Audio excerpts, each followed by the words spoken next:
renoncer à certaines choses et avoir d'autres choses en contrepartie. Ainsi, dans les personnalités de chacun d'entre nous, nous avons tous un degré de générosité plus élevé, des fois une capacité physique moindre, des fois du charme. On peut avoir plusieurs atouts, plusieurs paramètres qui vont être différents en fonction de chaque personnalité. Et donc, le peuple juif, dans son entité, va avoir une mission collective, mais aussi une somme de missions individuelles que chacun d'entre nous devra réaliser. Non seulement ça, mais même le plus grand rabbin du monde ne peut pas réaliser la mission de chacun d'entre nous, puisque Dieu nous a créés à nous.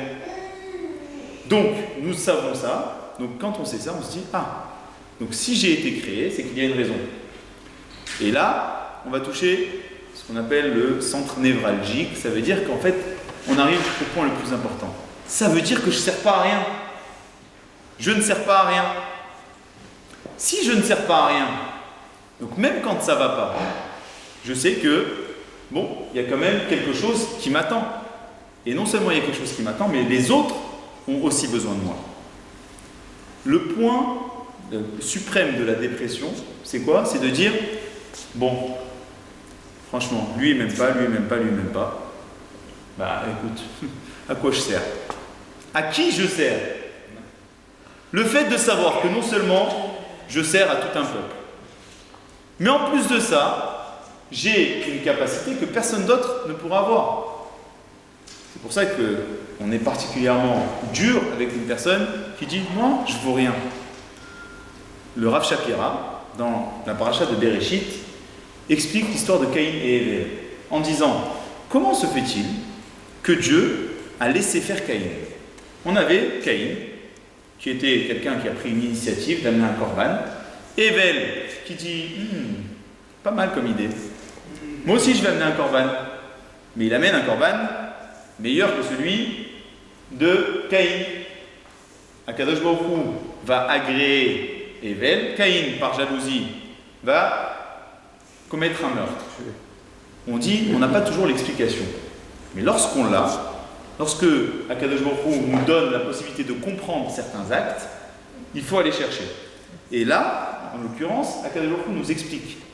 On a un midrash qui nous explique que Èvel, en fait, il avait quelque chose qui était dans sa personnalité une défaillance. C'est quoi? C'est qu'il disait je sers à rien. Je suis nul. Alors je grossis un peu. Mais donc, Akadosh Baruch Hu, il a dit non, ça c'est pas constructif. Pour que ce soit constructif, il faut que ça s'appelle de l'humilité. Et comment Èvel est revenu? L'âme de Èvel, chez qui elle est revenue? En Gilgoul, chez Moshe Rabbeinu. Moshe Rabbeinu qui était un Av Mikol Adam, mais un Av, pas en pensant je sers à rien. Moshe, qui était le plus humble des hommes, quand il arrive devant Pharaon, il n'arrive pas dans ses petits souliers. Il arrive, il dit je suis représentant du maître du monde. Donc ça veut dire quoi? L'humilité, c'est pas de dire je vaux rien. L'humilité, c'est de dire même les valeurs que j'ai, je n'en suis pas le maître. Ça veut dire que j'ai toujours un objectif qui est plus haut. Alors il y en a qui vont dire mais attendez, je comprends même pas la question. La déprime, c'est pas un problème. Quand on n'est pas bien, qu'est-ce qu'on fait? On boit un petit verre, on se sent bien. Et donc, on va être joyeux un petit moment. Et après, qu'est-ce qui se passe? 2 fois plus triste. Alors maintenant, il y a des choses qui sont un peu plus efficaces que l'alcool. Mais qu'est-ce qui se passe? Pourquoi le fait d'avoir une réponse qui est fondamentale va nous apporter beaucoup plus de bien-être que le fait d'avoir juste physiquement quelque chose qui va nous donner un petit coup de pouce. En réalité, ce qui est fondamental, ça nous donne un but. Et le but, c'est quoi? C'est quelque chose, c'est comme si on accrochait une ficelle à un crochet. Lorsqu'on tient cette ficelle, on peut aller de partout, on reste avec la vision de la direction dans laquelle on doit aller.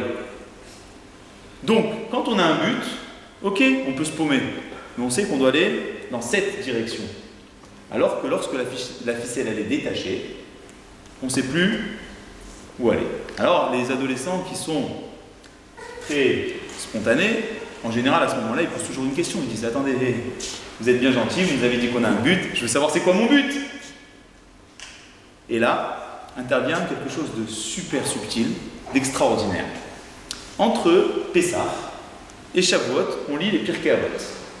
Et dans les Pirkei Avot, il y a quelque chose de fantastique que l'on trouve très joli, mais on ne comprend pas à quel point c'est magnifique. On nous dit, tu sais, tu dois juger l'autre positivement. Positivement. Alors on se dit, bon bah, écoute, je vois un bonhomme qui va, il rentre au McDo, je dois le juger positivement, c'est un peu difficile. Mais en fait, il y a des fois où on pourrait s'habituer à voir l'autre positivement. Alors pas besoin d'aller chercher un étranger. Des fois autour de nous, on voit quelqu'un qui fait quelque chose, on dit mais attends, pourquoi il fait ça pour m'énerver? Je comprends pas. Et finalement, si on jugeait cette action positivement, on gagnerait doublement. Premièrement, on gagnerait par rapport à l'autre. Ça veut dire qu'on va considérer l'autre différemment. Mais maintenant qu'on sait que l'autre, il a une qualité qui est sublime, que moi je n'ai pas. Donc, qu'est-ce que je dois me dire dans ma tête? Je dois me dire, attends, je lui dois du respect. Même si moi j'ai une qualité que lui n'a pas, mais lui il a aussi une qualité que je n'ai pas. On est complémentaires, on travaille ensemble, on ne va pas se tirer dans les pattes quand même. Donc c'est comme si je viens, j'ai un associé. Eh ben, mon associé, je vais tout faire pour qu'il soit bien dans sa peau. Parce que mieux il va être dans sa peau, plus on fera de chiffres. Si je viens et je lui casse les pieds, si je viens et que je lui pourris la vie, qu'est-ce qui va se passer? Eh bien tous les deux, on va plonger ensemble. Donc, j'arrive, je regarde l'autre. Quand je vais regarder l'autre positivement, qu'est-ce qui va se passer? Je vais, sur le moment, avoir une idée positive. Mais ce n'est pas ça le plus important. C'est que je vais transformer mes yeux. Vous remarquerez, alors je m'adresse aux femmes, mais après je vous donnerai la réponse finale. Quand une femme, elle se regarde dans la glace, elle peut avoir une superbe robe. S'il y a une petite tache, on ne voit que la tache. N'est-ce pas? C'est normal. Ça va dénoter. Et ça va gâcher toute la robe. Maintenant, nous, quand on voit les autres, qu'est-ce qu'on a l'habitude de voir? Ah, tu sais ça, ça va pas très bien. Tu sais ça, l'esprit critique qu'on développe va se retourner contre nous. Lorsqu'on va s'introspecter, on va aussi systématiquement voir ce qui ne va pas. Or, l'objectif pour se construire, c'est de pouvoir savoir aussi ce qui va. Rav Israël Salanter disait, un homme n'a pas le droit de découvrir ses défauts avant de connaître ses qualités. Pourquoi? Parce que si je connais mes défauts, ok, je connais mes défauts, oui, et après je fais quoi? Ah ben, je suis nul. Comment je peux faire ça? Je suis un mouchrat, mais je suis vraiment grave. Comment j'ai pu faire ça? Et hop, on descend. Alors que vous prenez un garagiste, vous lui dites, voilà, écoutez, je vais vous faire une formation. Vous avez deux possibilités. Soit je vous offre une formation en diagnostic des pannes, c'est-à-dire vous allez apprendre à découvrir quelles sont les pannes, ou bien je vous offre une formation en réparation des problèmes les plus courants. Un garagiste intelligent vous dira, moi je préfère les réparations. Pourquoi? Et je vais voir le pote à côté, je lui dis, écoute, tu sais c'est quoi comme panne là? Ah oui, c'est les bougies. Ok, très bien. Je change. Alors que si je sais diagnostiquer les pannes, le bonhomme il arrive, oui, ah bah ça c'est foutu parce qu'il y a telle chose qui ne fonctionne pas. Oui, et je fais quoi, monsieur? Vous m'avez super bien diagnostiqué. Mais après, je fais quoi avec ça? La même chose pour nous, êtres humains.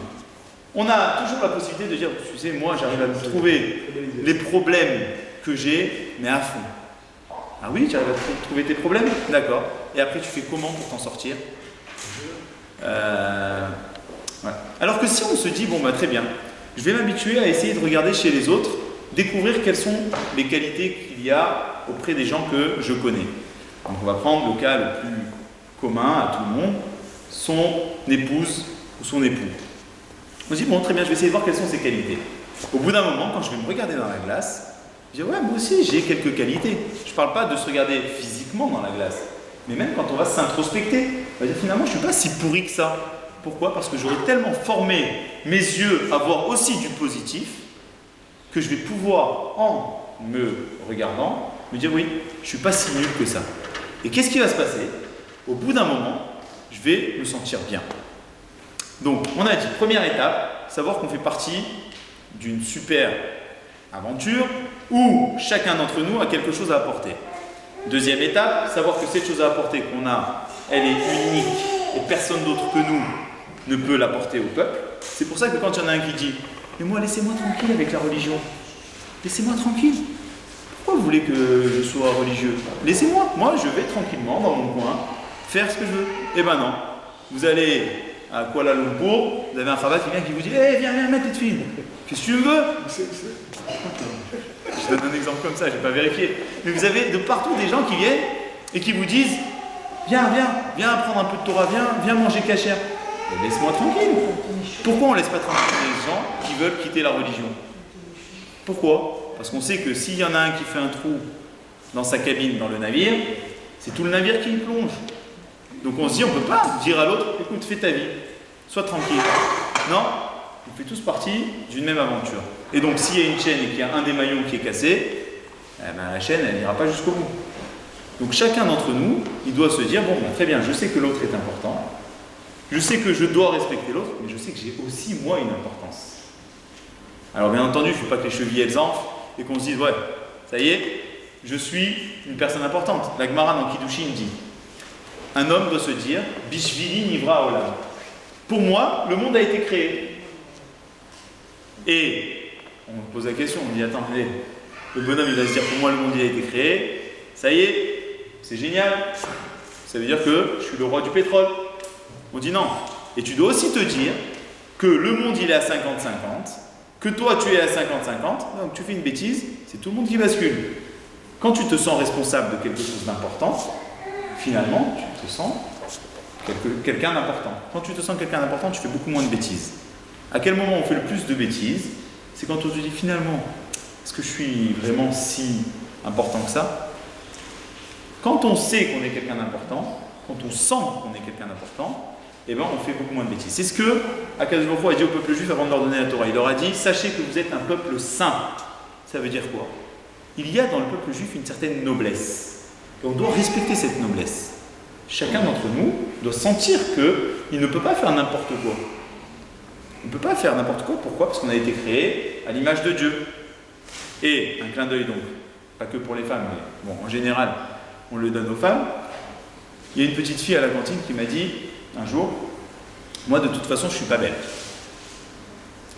Alors je lui ai dit, tu sais, si tu me fais un dessin et que je te dis qu'il est pas beau, ça te ferait plaisir?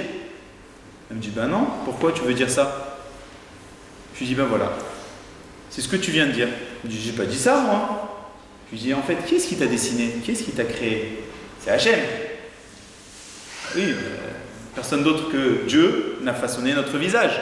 Donc, si on vient et qu'on dit, moi, je suis moche. Moi, je suis bête. Attends, 2 minutes, qu'est-ce qui t'a créé? C'est Dieu. Est-ce que Dieu il peut faire quelque chose de pourri? Est-ce que Dieu il peut faire quelque chose qui sert à rien? Dieu il ne peut pas faire quelque chose qui sert à rien. Alors, chacun d'entre nous, il doit se dire, bon, bah, très bien. Maintenant, je sais que je sers à quelque chose. Je sais que je vaux très cher pour le peuple juif. Ok? Maintenant, qu'est-ce que je vais faire de ma vie? Est-ce que je peux dire, bon, ben, tranquille, je vais, métro, boulot, dodo. Pourquoi je vais aller étudier la Torah? Pourquoi je vais aller me prendre la tête à faire des choses importantes? Pas la peine. Je fais ma petite vie tranquille. On dit, non, non, non. Tu fais partie d'un peuple important. Tu dois te bouger. Ta vie, ça doit pas être, bon, ben, je fais des petites choses. Alors, bien entendu, avec plaisir, juste je finis. Bien entendu, il faut faire attention à ne pas se dire, bon, ben, très bien, les petites choses, c'est que ça qui vaut rien. Non, il y a des petites choses qui valent beaucoup. Mais ce que je veux dire, c'est qu'il faut que chacun sente que dans sa vie, ce qu'il fait, c'est important. Oui. Une question, parce que tu as parlé de la Israël. Et tu n'as pas tout développé. Ah non, mais c'est un cours entier à bâtir. Par rapport au